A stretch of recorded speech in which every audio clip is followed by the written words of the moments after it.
दर्शक अस्सलामु आलाइकुम welcome back to my channel आबारो हाजिर होलाम नतून एकटी रेसिपि निये। आज थाकछे चिकेन काबाबेर रेसिपि। এই কাবাবটা কিন্তু খেতে যেমন মজা বানানো খুব সহজ। এই কাবাবটা আপনারা পোলাও, ভাত, রুটি, পরোটা এমনকি বার্গার পেটি হিসেবেও ইউজ করতে পারেন। তো চলুন মূল রেসিপিতে চলে যাই।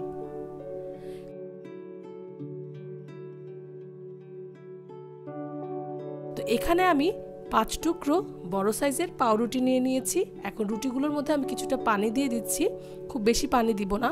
রুটিগুলো পানিটাকে সোক করে নিলে আমি এখন ম্যাশড করে নিচ্ছি। তো আমার মনে হয় আমার আরেকটু পানি লাগবে, আমি আরেকটু পানি অ্যাড করছি। এটা কিন্তু কখনোই বেশি পানি দেওয়া যাবে না, জাস্ট রুটিগুলোকে ম্যাশড করতে হবে। এরকম পানি রুটিগুলো নরম করার জন্য যতটুকু পানি প্রয়োজন অতটুকু পানি দিতে হবে। এখানে আমি হাফ কেজি মুরগির মাংস নিয়ে নিয়েছি। মুরগির বুকের মাংসটাকে আমি ব্লেন্ড করে নিয়েছি। আপনারা চাইলে চিকেন মাটাও ইউজ করতে পারেন।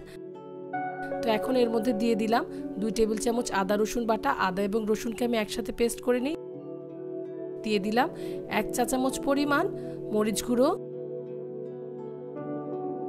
দিচ্ছি 3 টেবিল চামচ পরিমাণ পেঁয়াজকে আপনারা দেখতেই পাচ্ছেন আমি একদম মিহি কুচি করে নিয়েছি। দিয়ে দিচ্ছি 1 টেবিল চামচ পরিমাণ কাঁচা মরিচ কুচি। এখন এর মধ্যে দিয়ে দিচ্ছি আমি হাফ কাপ পরিমাণ টমেটো সস এবং দিয়ে দিচ্ছি 2 টেবিল চামচ পরিমাণ সয়া সস। দিয়ে দিচ্ছি স্বাদমতো লবণ। তবে লবণটা দেওয়ার সময় একটু খেয়াল রাখতে হবে, যেহেতু সয়া সস এবং টমেটো সস দিয়েছি, সসের মধ্যে লবণ থাকে। আর এখন দিয়ে দিচ্ছি আমি 1 চা চামচ পরিমাণ কালো গোলমরিচ গুঁড়া। তবে ঝালটা কিন্তু আপনারা আপনাদের স্বাদ অনুযায়ী ইউজ করবেন। এর মধ্যে দিয়ে দিচ্ছি আমি একটা ডিম। এখন এতে আমি দিয়ে দিচ্ছি 3 টেবিল চামচ পরিমাণ টোস্ট বিস্কিটের গুঁড়ো এবং এর মধ্যে এখন দিয়ে দিচ্ছি আমি 1 টেবিল চামচ পরিমাণ কর্নফ্লাওয়ার।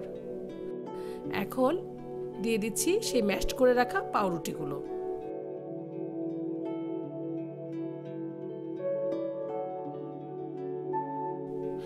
উপকরণগুলো সব ভালো মতো একসাথে মিক্স করা হয়ে গেলে এবার আমি 1 ঘন্টার জন্য এটাকে ঢেকে মেরিনেশনে রেখে দিব। ফ্রিজে রাখতে হবে না, নর্মাল রুম টেম্পারেচারেই রাখলেই চলবে। চুলায় একটি প্যান বসিয়ে এতে আমি এখন দিয়ে দিচ্ছি সামান্য পরিমাণ তেল। এই কাবাবটা কিন্তু আমরা ডুবো তেলে ভাজবো না, এটা আমরা খুব কম তেলে ঢেকে ভাজবো। তো আপনারা দেখতেই পাচ্ছেন আমি তেল দিয়ে দিয়েছি। তেলটা গরম হলে এখন আমি কিছুটা মিশ্রণ হাতে নিয়ে এরকম চ্যাপটা চ্যাপটা শেপে দিচ্ছি। এটা একটু নরম যেহেতু, তো এটাকে আসলে আমরা ওরকম করে গোল করতে পারবো না, তো আমি প্যানে দিয়ে একটু ছড়িয়ে দিচ্ছি। আপনারা একটু লক্ষ্য করুন। তো এইভাবে আমি একে একে কাবাবগুলোকে হাতের তালুতে নিয়ে চ্যাপটা চ্যাপটা করে তেলের মধ্যে ছেড়ে দিচ্ছি। তো প্যানের মধ্যে আমি বেশ কিছু কাবাব দিয়েছি, দিয়ে এখন চুলোটাকে একদম লো হিটে রেখে ঢাকনা দিয়ে দিচ্ছি। খেয়াল রাখবেন চুলোর হিটটা কিন্তু একদম লো থাকবে। 7-8 মিনিট পর আমি ঢাকনা তুলে এভাবে একটু উল্টেছি, দেখতেই পাচ্ছেন একদম লালচে হয়ে এসেছে।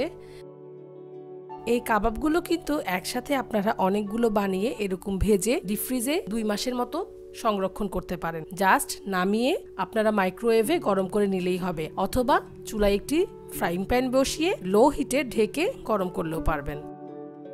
প্রত্যেকটা কাবাব আমি এভাবে উল্টে দিয়ে আবার ঢেকে দিচ্ছি। কাবাবগুলোর 2 পাশ লালচে হয়ে আসলে এগুলোকে প্যান থেকে তুলে ফেলতে হবে। আমি একে একে সবগুলো কাবাব তুলে একটা কিচেন টিস্যুর উপর রাখছি। এভাবে আমি বাকি কাবাবগুলোও ভেজে নিব। তৈরি করে ফেললাম মজাদার চিকেন কাবাব। আমি চেষ্টা করেছি খুব সহজ রেসিপি আপনাদের সাথে শেয়ার করার। আমার ভিডিও যদি আপনাদের ভালো লাগে তাহলে প্লিজ সাবস্ক্রাইব করুন আমার চ্যানেলটিকে এবং লাইক কমেন্ট করে আমাকে উৎসাহিত করুন। ফিরে আসছি আরও অনেক অনেক রেসিপি নিয়ে।